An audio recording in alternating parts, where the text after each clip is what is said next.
Hi everyone, in front of me I've got iPad Max and let me share with you how to change the system language on this device.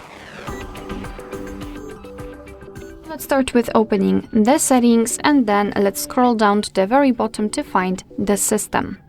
Now let's tap on languages and input and pick languages.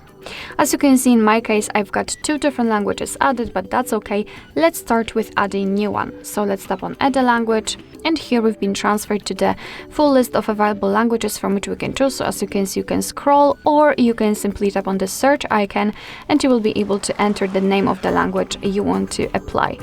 Let me pick maybe Greek. So let's tap on the language you want to use and tap on the region if you can pick one. As you can see, the Greek language has been immediately applied to the list, but the English is still a main one. It is because it is on the very first position. So all we have to do is to reorder the languages and make the Greek on the very first position. So let me tap on it and hold it. And now we can simply drag it to the top of the list.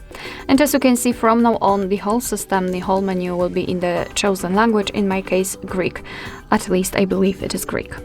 Let me show it to you again. Tap on the language, hold it and drag it to the first position. And again, we've got English.